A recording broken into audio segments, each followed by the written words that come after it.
I mean, yes, look, the culture aspects are really exaggerated, but he has a point that like, there is a major cultural difference in Korea and the U.S. And it's not like loyalty to the government, but it is just like this basic, just I don't want to say like empathy, but like care about the well-being of your neighbor that just really doesn't exist at a large scale here. All right. Hello. Welcome to Red Star Over Asia, the podcast that tries to cover politics over Asia from a socialist communist perspective. I am Bori with here Mike, Hello. Jay, What's up? and Jack. Howdy, comrades. So today we're going to talk about the corona response. No, actually, the responses to the corona, like a comparative analysis between South Korea, the US, and a couple other countries if we are able to cover them. So yeah, let's start. How do you think that we can explain the response to coronavirus in Korea, Jack? I do get the feeling that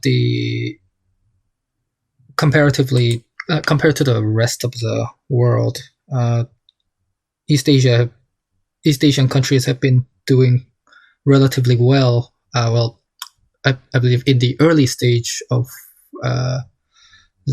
the pandemic, South Korea was hailed as one of the better countries with their response. So for the international audience, South Korea was doing pretty well, and I believe South Korea was doing pretty well early on. But then we had this super spreader event in a church, which rapidly piled up thousands of cases, and that was the beginning of the uptick in our COVID cases, I believe. Yeah, the Shinjeongi kind of thing was a while back. Yeah, Shincheonji. Shincheonji. Oh yeah, There you go. Shincheonji. Yeah, we'll edit that out. Get my pronunciation correct. Yeah. Yeah. We're just all judging Mike. Still working on my Koreanness. Yeah, I think the interesting thing to me about the coronavirus response is how a lot of national governments are having to resort to kind of like non-neoliberal state intervention and various tools. And there's been, I'm curious, like after the coronavirus epidemic is over, how long that will last? Like, will there be a return to normalcy, or will these structures remain in place? Because you have a situation where some countries are essentially like the U.S., for example, is essentially having to like glue and paste together a half-assed public health infrastructure for the first time. So I'm curious how that's gonna last in the long term. South Korea has been more or less regarded of having done a good job, to the extent where there has been facile attempts in explaining why that is so, on why Taiwan, Hong Kong, Vietnam, China, South Korea all these Eastern Asian countries seems to be doing much better than the so-called developed countries in the West. And sometimes the reason is brought up by using Traditional Confucian yeah, belt. exactly. Yeah. Cultural explanations about the collectivism of East Asian people, that they listen to the government better, and that's why they wear masks, and that's the whole reason why they were able to respond to the coronavirus much better. But this kind of ignores the relative successes of in West Africa. This also ignores New Zealand's success in responding to the coronavirus, and it also is just a very shitty explanation, because I think the most reasonable account I've encountered for this whole thing of this whole comparison is that South Korea in particular, and also with other East Asian countries as well, we've had to respond to other epidemics, other diseases, and there's a basic infrastructure developed for that, and people have in living memory a kind of they've already been trained to a certain extent on how to react to this. Of course, the coronavirus is like it was its own thing. The reason why it's spreading so much is because it's really hard to trace. For example, the previous epidemics we had were the Middle Eastern respiratory. I forgot the S, but it's MERS.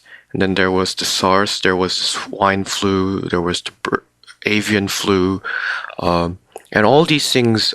Through responding and trying to react to these epidemics, the state has developed a capacity to respond to these things, and people have also developed a memory to react to the government as well.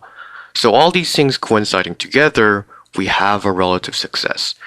That said, we can also move on to where the state has failed.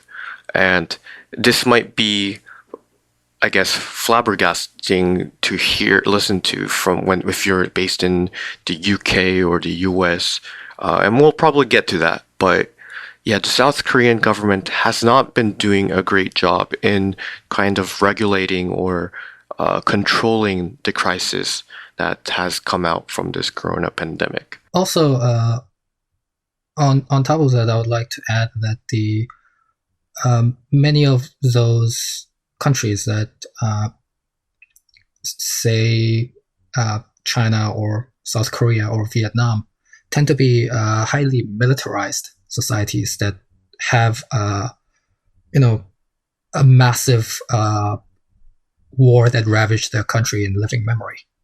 So I think those countries are able to transition to a sort of a war economy on a very short scale of time.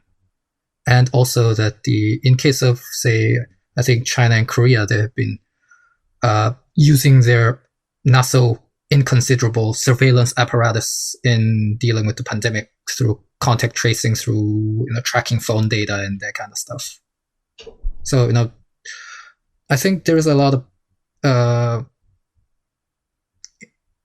actually being able to use those kind of, I think, something that the liberals might call authoritarian measures. Well, yeah, there is what Bori just said about these sort of Orientalist sort of cultural dumb explanations that you'll see on CNN or whatever. It's they're just all Confucian hive mind people with no individuality, and they just sort of collectively do whatever the government tells them to. I agree, that's a totally dumb and way to understand the situation.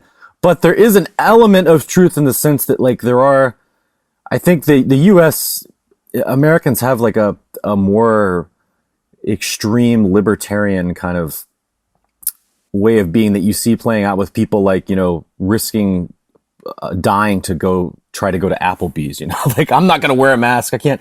You do have this sort of mass non-compliance with basic mask wearing and other things, because I think there is Americans do have a unique kind of very extreme individualistic libertarian variation of liberalism. So you don't have that in the same way in some other places in the world, like South Korea, for example. So I think that is a factor for sure. But you're right. We do want to get away from cultural reductionist explanations. I was actually talking about institutional things. Yeah. Rather than cultural, how the government has protocols in place in case of a disaster or a war to say take control of certain sectors of the economy and that kind of stuff. Well, the U.S. did have something similar. I remember early on in the coronavirus, Donald Trump, I remember passed some kind of executive order that related to war powers. Forgot Did they ever details use about it that. though? I think it was mostly just to prevent the economy from collapsing, not really to keep the average American afloat the same way stimuluses did. But I think it was specifically it was in response to the mask shortages and hospitals being over capacity in certain areas. But I could be wrong about that. But actually, I do want to tap. Mike is actually really onto something here about. I mean, yes, look, the culture aspects are really exaggerated, but he has a point that there is a major cultural difference in Korea and the U.S. And it's not like loyalty to the government, but it is just like this basic, just I don't want to say like empathy, but like care about the well-being of your neighbor that just really doesn't exist at a large scale here. Like a good example is how in when the COVID pandemic first hit big in South Korea, a lot of businesses closed by themselves even without government order because of a lack of demand. Or you would more anecdotally hear stories about people would get publicly shamed if they didn't wear masks. That didn't really exist in the U.S. In the U.S. around the same time, you had people organizing what they called COVID parties. Yeah, Specifically house parties using COVID as a theme. Well, to distance from that slightly, I would want to recall that when we want to explain the essence between the two countries, we have to keep in mind that there are other Western countries that can't be described as libertarian. So it might be that the US might have something specifically cultural in relation to people treating each other, people relating to the government, and stuff like that. But you can't say the same exactly for France or say Germany or for the UK, and still they fucked up big as well. So what would be the rationale behind that? Compared to the US and its specific kind of libertarianism, which I would wager is very deeply tied to its settler colonial history and how the middle class has been propagated and segregated on racial divisions, and that creates a certain kind of mentality. That is certainly some sort of explanation that I would look deeper into. But I think it's kind of lacking to describe and explain the differences between the responses to Corona solely on this difference between the US and Korea. Oh, I mean, by itself, it's an insufficient explanation, but I do think there is a connection to it as to why the U.S. government lacked the political will to very seriously enforce social distancing or lockdowns. Like a good example right now, there's a huge political battle happening in Chicago between the mayor, Lori Lightfoot, and the Chicago teachers unions about reopening schools. Specifically, the mayor is very adamant about trying to reopen in-person schools, and the teachers unions obviously threatening to go on strike if that happens for very obvious reasons. Yeah, but the same thing is happening in the UK between the teachers union and Boris Johnson's administration. But can you explain that with libertarianism as well?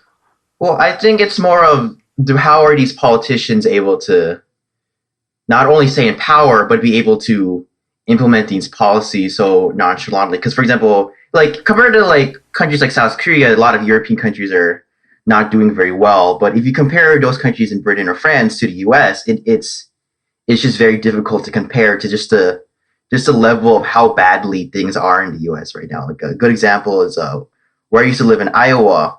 The nickname they gave for the current governor, Kim Reynolds, is Kim Reaper, because against very, very public criticism and warnings, she fully reopened most schools in Iowa and it led to our highest outbreak ever. So I would say that those are all things that needs to be explained in terms of American exceptionalism, of why American exceptionalism is the wrong term. It's more of why the US fucked up so much as it did, rather than it being a solid basis for explanation between what the Korean government or what the particular conditions are in South Korea. Honestly, yeah, I was just gonna say, like, I agree with that. I just think that the the reasons why certain countries handle the COVID pandemic better than others is a bit more holistic. You know, it includes institutional, but also like cultural explanations that influence why certain governments didn't have the political pressure to take the pandemic seriously compared to other countries. Like, I was saying, like, personally, I find it kind of difficult to see a politician in Korea be able to implement or like react to the pandemic in the same way as it in the U.S. without the very severe political fallout. Right. One thing too in the U.S. is the coronavirus response has really revealed like how weak and just how weak the federal like system of government is at a basic level, like in terms of like coordination between the federal government and various state administrations. I mean, it's been disastrous just in terms of like the federal government trying to allocate resources working through state level institutions. It's been totally disjointed. Whereas I think Jack made a really good point that South Korea, having technically been in a war for the past 75 years, like does have this like, there is like all these preparations in place and like ability to quickly mobilize resources in an emergency situation. And as Boris said before, there is a recent history of these pandemics kicking off every few years or so. So there's sort of like people are more prepared, and some of the groundwork for being able to deal with these things was already in place. So that is a big factor in this as well. Yeah, I think also many of the other countries that have been successful in their COVID responses have been more centralized states rather than federal. Mm-hmm. Vietnam or Cuba, for example. Yeah. So I think perhaps this pandemic is, in a sense, highlighting a weakness of federal system of government. Mm-hmm. That if there is a nationwide crisis, it's very difficult to mobilize united and coordinated response. To an extent, I think that's right, but also the incompetency and the kind of striking down attempts in the local governments by the federal government under Donald Trump was kind of a counterexample to that. So it was not necessarily that there was a lack of centralization, but precisely because of the federal government striking down the attempts of the local governments that made it really hard to coordinate efforts. So what I want to keep on pushing back against is that when we speak of like the differences and go into just glossing over them through a talk of the US context and then the Korean context, it becomes cultural. So what I want to do is kind of insist in highlighting either a specific cultural trait that might exist on its own terms, or keep on pointing out the institutional things that are less apparent. Because if a tourist comes into Korea and experiences the differences, that usually comes across as cultural differences. That's how we experience things. But that's more immediate, and that's the kind of immediate knowledge that we acquire.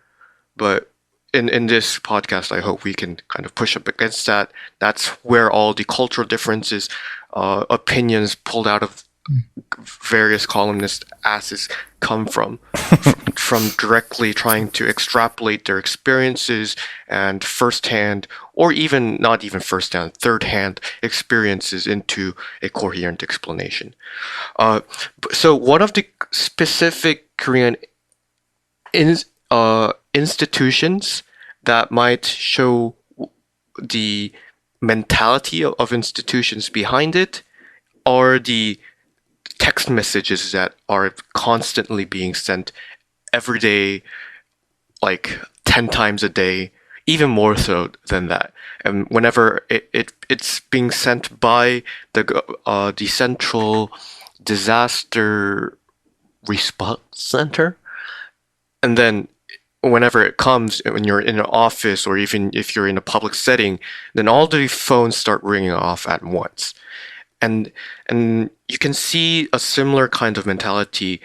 I've read of this observation by an anthropologist. When you go into government homepages, you get all these pop-ups that just you have to click away through and click the "Don't show off up today" button so that when you refresh the page, they don't pop up all over again. And then you can also see this kind of mentality when you're in your apartment building and the what is it? The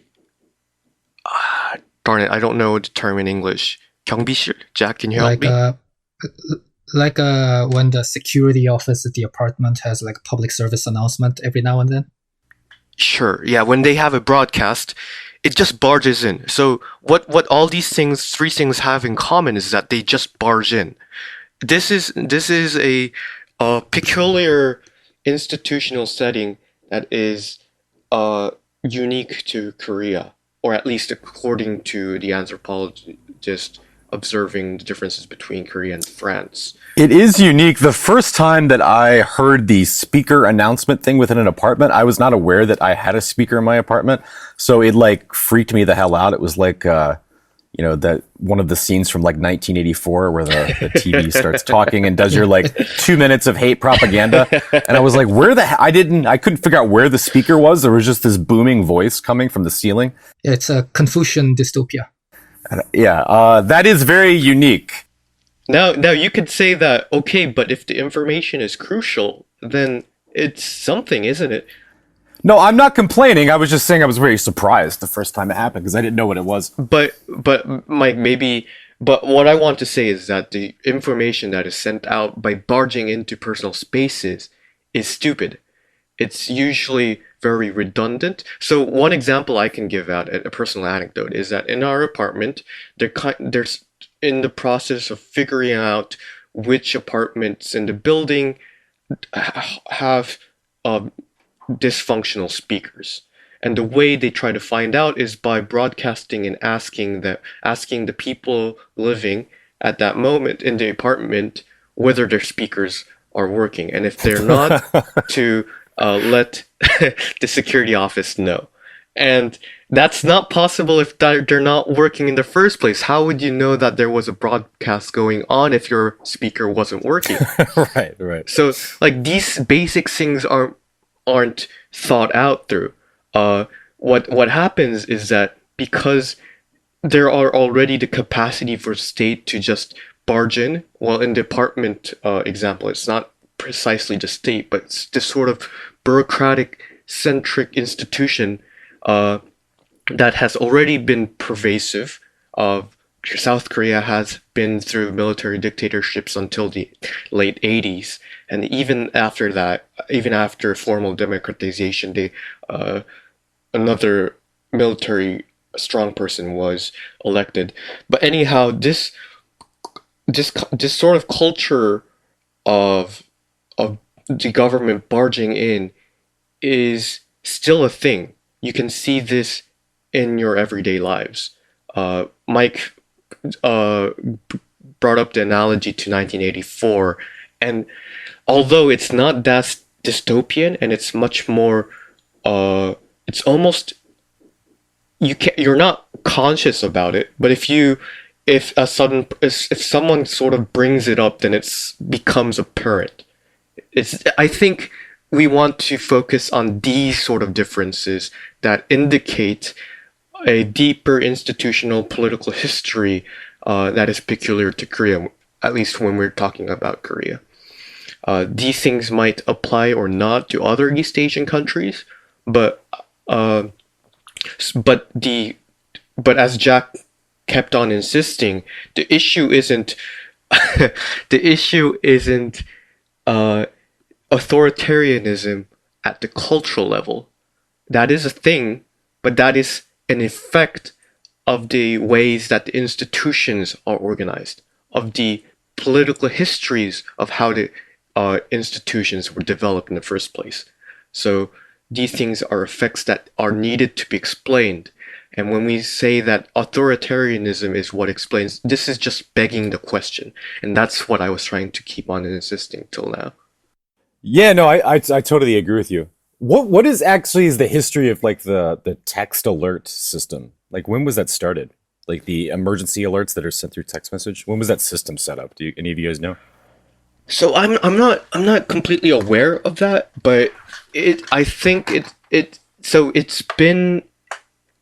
not a completely new thing because set up during the corona pandemic. It's a thing that has been fully utilized to this extent because of the corona pandemic, but it had existed. So during the spring and autumn in Korea, you have like a lot of fine dust. So this emergency text system would alert you of like a massive influx of yellow dust from, say, China. That would be one thing. I would get into the racism of that kind of alert system and the discourse around it as well. And then when a hurricane is coming up, the local regions that the hurricane is supposed to pass through get alerted of that as well. When there's massive rains or like very strong winds, that's also alerted as well. But it wasn't utilized to this extent. It was never like 20 times a day. And regarding the corona emergency alerts, it's another stupid thing because say I'm going to work and passing through the various regions that are set up. So let me stop here and try to explain what the emergency alert system is. So what it does is that it alerts you of corona infectees around the region that you're currently in, and how many people, and you also are provided a link to a homepage to see the travel pathway that infectee had gone through. But the stupid thing is that it's not provided based upon where you live or where you work. It's just geographically locating you based upon your cell phone signal, and then just providing you information from the region that you are currently in. So even if you're passing through a certain district through bus and you don't have any contact with any of the infectees there, then you still are provided information. And then another thing to consider is that you can only be aware of being infected after the fact. So by the time that the authorities have been alerted that there has been an infectee in that region, then that information has been a thing of the past. So when you're just passing through the bus, it really isn't crucial information to you at all. And still, you are provided with that information. And the thing with these emergency text messages is that you can't technically turn it off like in an official capacity. You can kind of find a way to configure your phone to shut them off, but I haven't figured out how. And it just come through whatever software if you were watching a YouTube video, it would kind of pause the video and show the text message. It would do the same for whatever other activity you would be doing with your phone. I was able to turn them off. I turn them off on my phone. I don't get them anymore. I guess it's maybe being an American. I guess I have that libertarian streak where I just want to be blissfully unaware of emergency alerts, but it is possible to turn them off. This is why Koreans discriminate against foreigners, and I think they have a rationale behind it. I actually want to touch on that specifically. I remember was anyone in Korea when the MERS outbreak happened? I was not. Yeah. All right, because I remember I was in high school in Gwangju, and I remember all of the American teachers used to say like, "Oh, when the MERS outbreak first happened, oh, this is an example of Koreans being so paranoid. This is not going to affect us. Everyone's so scared." And I remember thinking about that again when COVID happened, because the same thing happened. Was I remember the U.S. Everyone was like, "Ah, COVID, it's just that thing in China, right?" You know, and even when it hit Korea, it's like, it's never going to hit us. And when it actually did hit America, you know, people started wearing masks again. And even then, there was some controversy about that. Like, I remember when I first wore a mask when COVID hit, the nurse actually told me to take it off because that's what the CDC said. Yeah, I remember they were telling people not to wear masks, right? Because in the US they were trying to like prioritize giving masks for medical staff, or what was the rationale behind that? Yeah, I think one of the reasons was there was a mask outbreak because obviously people started hoarding, and in South Korea that was originally. I mean, Bori might correct me. Is South Korea that was originally an issue until the government got involved to make sure that mask prices stayed both stable and also that people were rationing masks instead of buying 10 packs and putting them in their basement or selling them for marked up prices.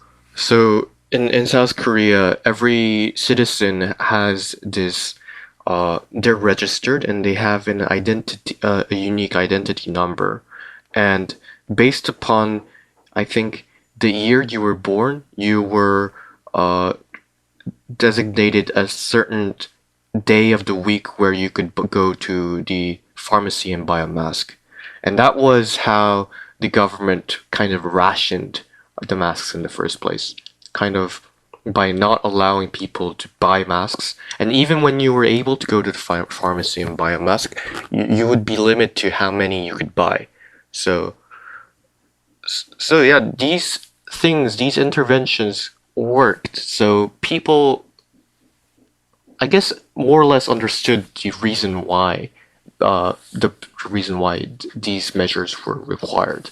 Yeah, though you mentioned hoarding, which one thing that I've always found interesting in the US, whenever there's any sort of looming disaster, pandemic, natural disaster, tornadoes, hurricanes, toilet paper always sells out and people hoard the toilet paper, which I don't know how to unpack that as like a metaphor for explaining American psychology. But I don't know, maybe Zizek has some hot take on that, but it is like, yeah, the hoarding thing too, that is a thing that plays out in the US. In Korea, I guess maybe there was some hoarding going on with masks, but there was this like quick rationing system implemented. I remember using that. Yeah, you had to go on a certain day of the week. I think you could buy 2 masks at a time.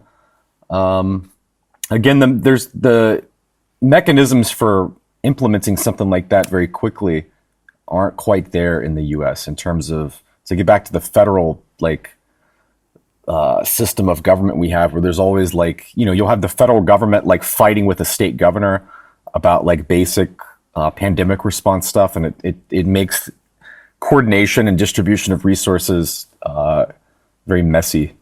Whereas in South Korea, that it seems to be a lot more streamlined in terms of provincial governments like cooperating with the central authorities.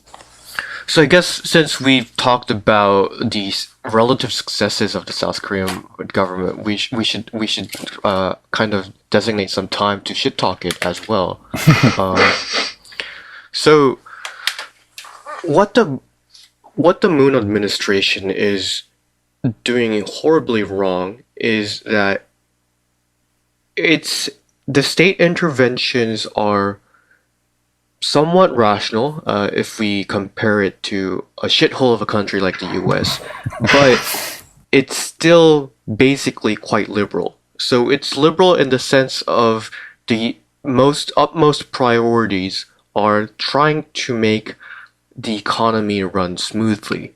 And in so far the economy runs smoothly, the prioritized are the landlords, big businesses, and etc. So it's not the socially excluded, the social minorities who are always the ones that are hit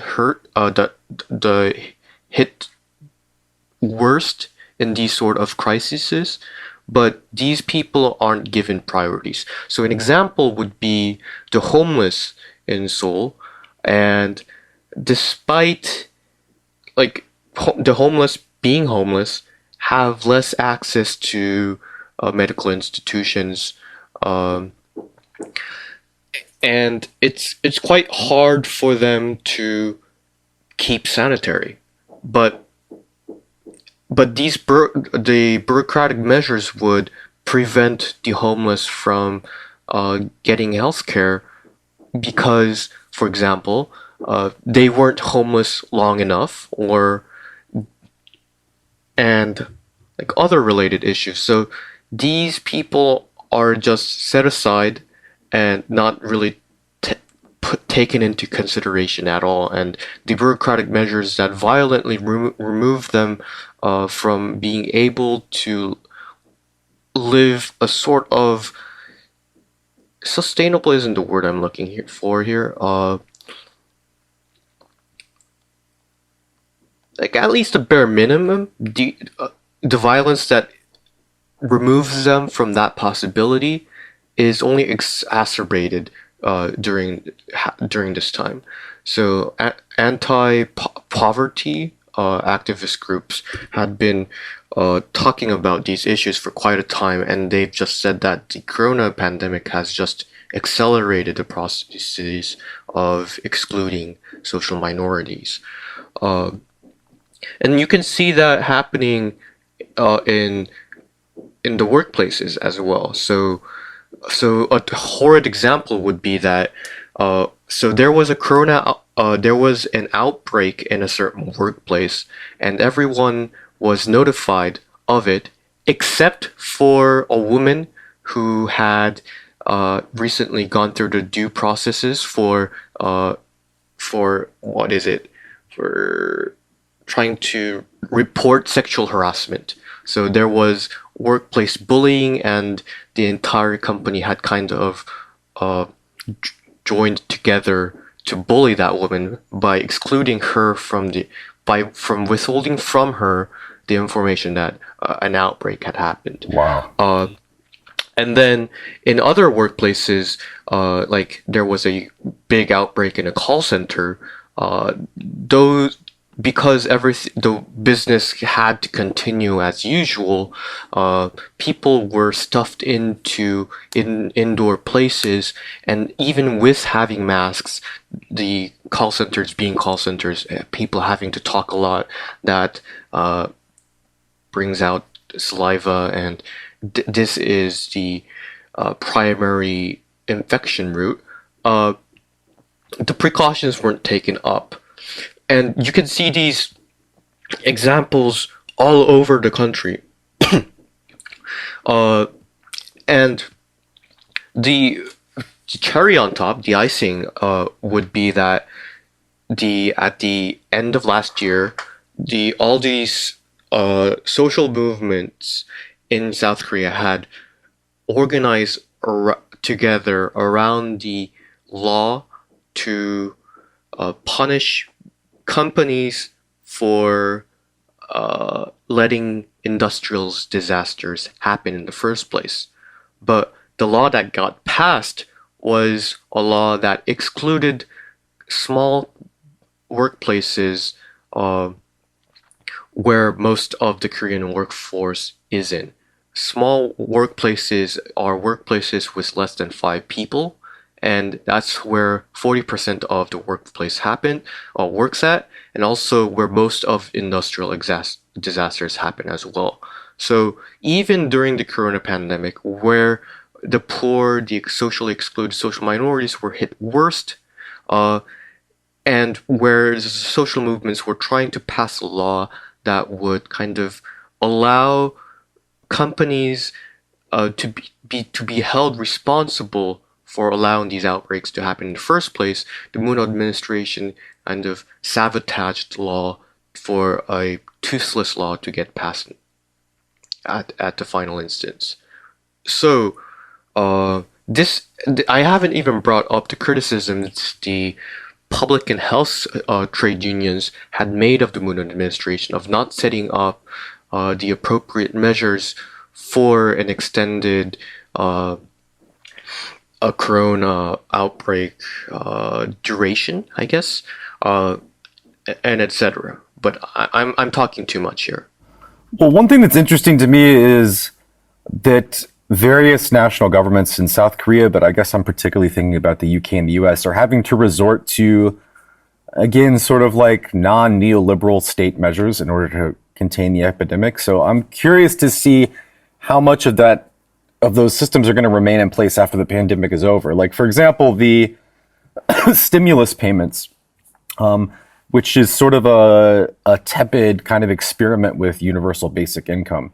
It's kind of there's now a precedent for these sort of direct cash payments to people. So that's going to be, having set that precedent is going to be difficult to take it back. Like, for example, a lot of the resistance to additional stimulus payments in the US from the Republicans in Congress and some Democrats has basically been that fear. It's like, once we start doing this, it's going to set a precedent for people, and they're going to expect more state intervention, more assistance, talking about Medicare for all and these other things. I think they don't want people to get a taste of what social programs can feel like. So I don't know. I think that's one thing to talk about with the coronavirus pandemic is what are going to be the long-term consequences in terms of some minor reversals and austerity. We talk about the future implications post-pandemic, and especially taking into account what Boris said about how the Moon government has reacted to COVID. It kind of feels like there's more of a priority about virus containment than actually protecting the well-being of the community. And specifically what I was thinking about is like, how is Korea's economy functioning during the pandemic? And I was thinking about the recent deaths of a fulfillment center worker in Daegu. His name is Jang Dok-jun, and it's a pretty horrific example. This young man, who I believe was in his 20s, essentially died from overwork, and it brought up these questions about how basically is Korea's economy being kept alive by extreme labor exploitation. As always. Especially. Yeah, isn't that just capitalism? Yeah, but especially if from like an American example, the main kind of perspective of Korea is this is an example of good government in action. Right? It's an example of the government getting involved to contain the virus, a sophisticated bureaucracy, a relatively I don't want to say generous safety net, but compared to the U.S., where we are still fighting for a $2,000 check in March. The idea about the government actually paying your salary if you need to be quarantined is just such a foreign concept to the U.S. But that doesn't necessarily mean that this isn't an example of good government in action. That this is not what we should be aiming towards. Yeah, that's a good point. It's in the US, I think people are just like, wow, those Confucian collectivists over in East Asia really know how to get their shit together. Whereas, it does sort of obscure the fact that this particular sector of workers, delivery workers, coupon, etc., in the warehouse or delivery drivers, that group of workers is being hyper exploited. I mean, there's been several deaths by overwork from I think coupon workers. So yeah, that's an interesting point. One thing that I think about too, in terms of the long-lasting implications of the pandemic, is as a teacher, I worry a lot about the effect this is going to have on children. In the sense that, one, their key young years are not being spent at school, learning how to socialize with other people and talk to other children, and just also wearing masks and I don't know. Are children going to have a difficult time reading people's faces and kind of picking up on subtle social cues if they spent a lot of their early years, first grade, second grade, on Zoom and not interacting with people directly? I don't know.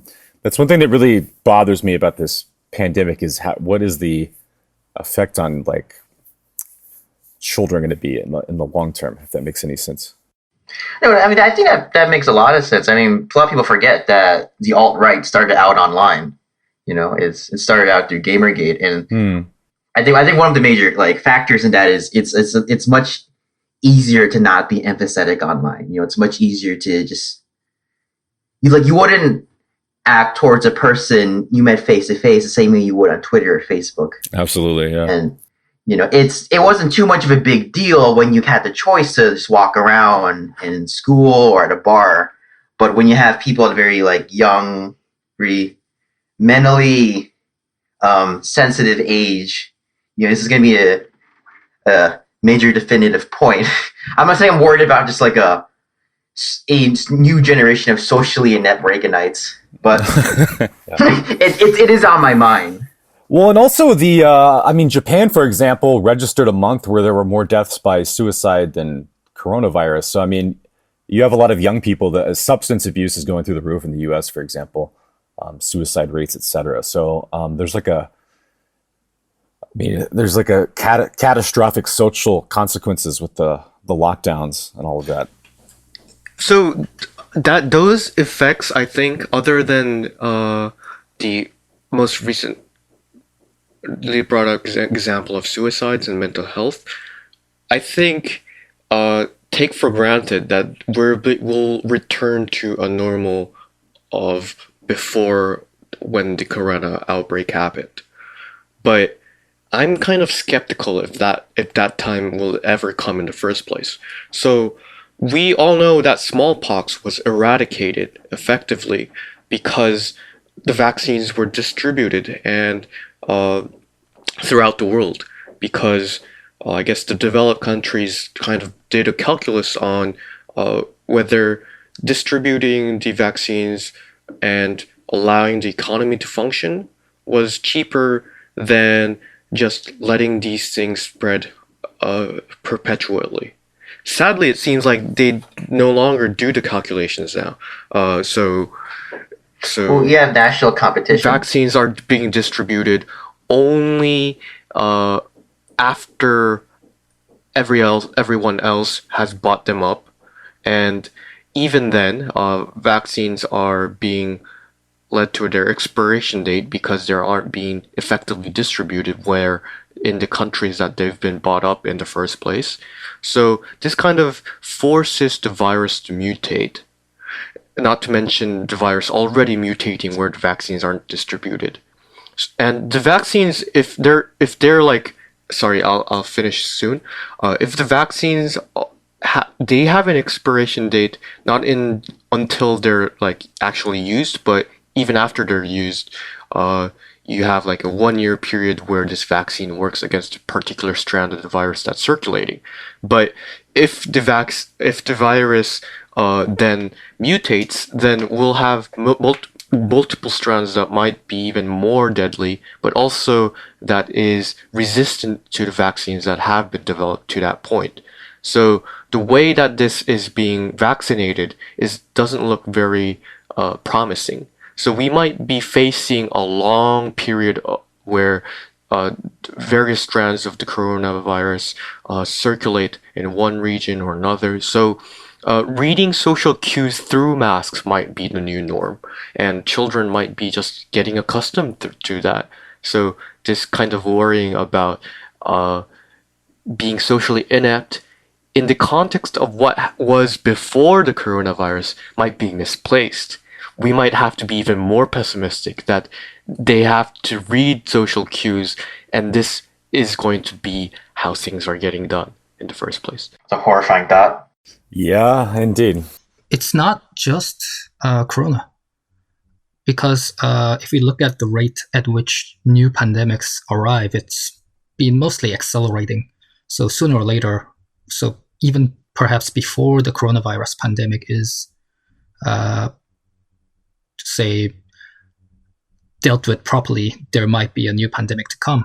What would there's a really good article in the Monthly Review called COVID-19 and the Circuits of Capital, which is talking about how practices in capitalism, say deforestation, climate change, destruction of habitats of animals, forces a lot of animal species that previously did not have contact with humanity to come into contact with us and basically giving us pathogens that we did not have any contact with previously.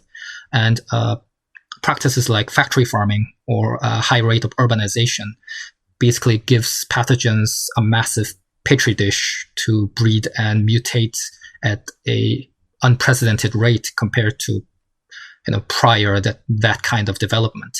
So if we continue depredation of the, I guess, ecosystem as we are doing right now, then it will only return with more and more and faster pandemics. Exactly.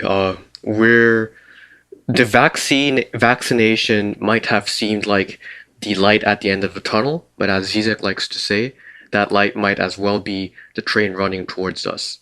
So we need to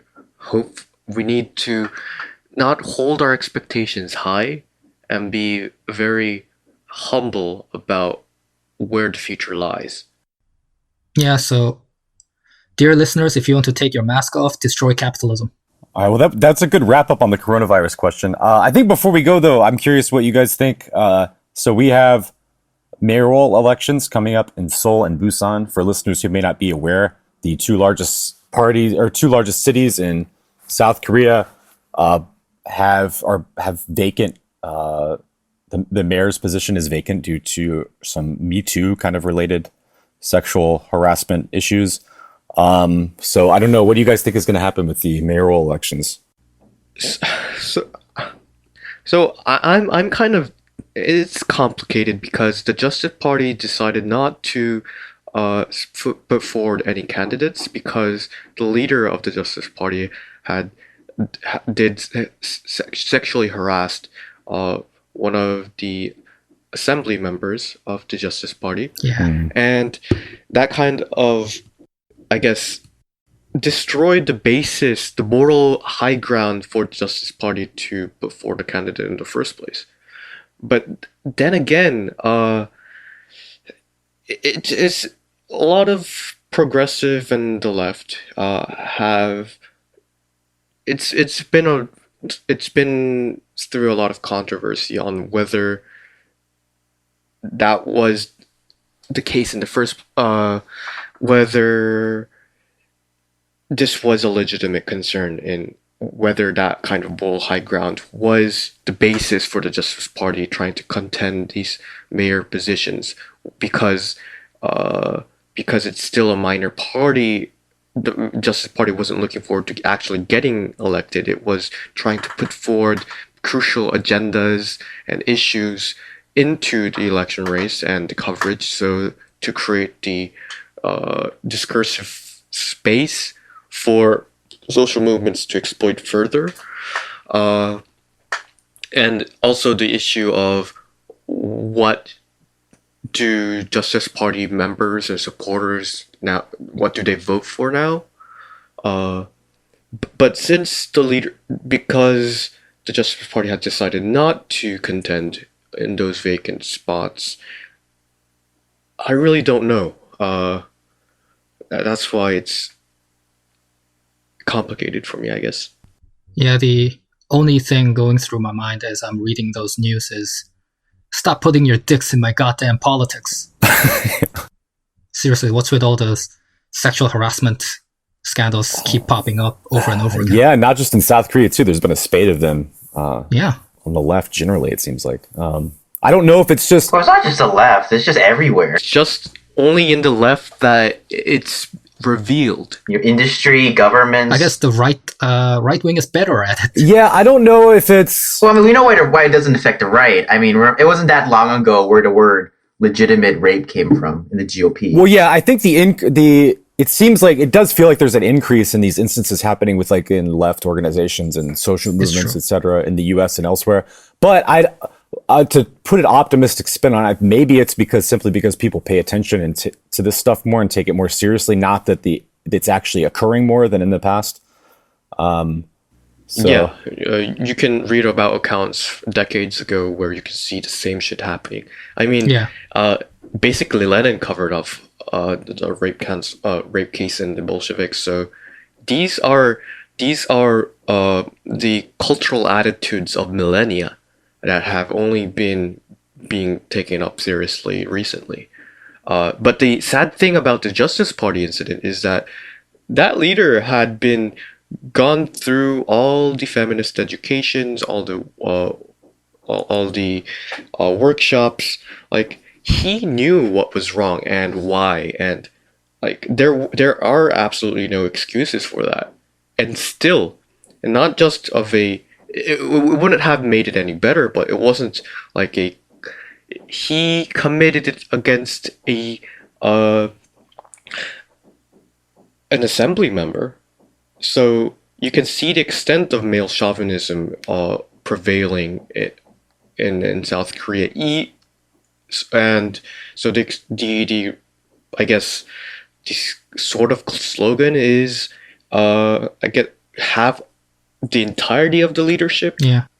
done men, because that generation overall might be hopeless. I think one thing that at least comes to my mind about that is, well, at least because there's been similar conversations in the US, is that it shows the insufficiency of just like purely educational responses. Like we think about like sexual harassment or racial harassment workshops in businesses. You know, I mean, the most kind of famous example right now is like Robin DiAngelo's like main form of, I don't want to call it activism, but her main solution to harassment in the workplace is seen as educating people in power and not trying to confront that there are these very systemic institutions of power that make this form of exploitation so casual. I guess one crucial difference between the U.S. and South Korea is that although prominent liberal feminists were taken up into the government, and you can see that during the Park Won-sun, the Seoul mayor's B2 relevation, that the liberal feminists had kind of let the mayor in the know on that he was being B2'd, and that's why he committed suicide. And that shows the extent of collaboration between the leadership of the liberal feminists, but it hasn't been fully incorporated. So there is still this radical edge to feminism in South Korea, whereas in the US, to the extent that it doesn't talk about class and class struggle, anti-racism and feminism have been completely liberalized and defanged. So the educations and the workshops that I've brought up aren't we shouldn't imagine them as these human resource bullshit stuff that liberals like to go through without ever challenging their own views on stuff. I understand. I agree with what you're saying, Bora. I just don't know if barring the, I forgot what was the generation that they were called in Korea. I forgot the numbers. 586ers. Yeah, I don't know if, like, barring 586ers from leadership positions is the correct solution. Maybe it is. I just genuinely don't know. But no, it's not like age restriction as such. It's more of completely changing the composition of leadership and allowing the youth to fill those roles up. yeah, forced retirement. Well, yeah, I mean, I guess that is Exactly. We're talking about kind of like age restrictions on leadership positions might be tricky, but I understand what you're saying.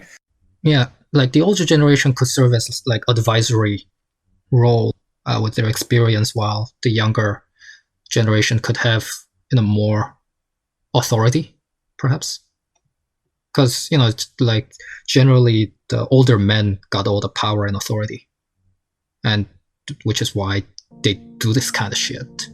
But they do this kind of shit even when they don't. So Oh yeah, true. so it's a thorny issue. I guess we should set up a separate episode for this.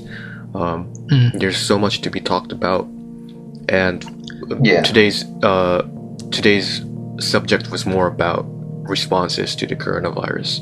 Yeah, that deserves a full prepared conversation. So we should put that Episode. bookmark that for the future. Absolutely. All right, comrades. As we said before, if you want to take off your mask, destroy capitalism, and like and subscribe to our podcast. Share it widely.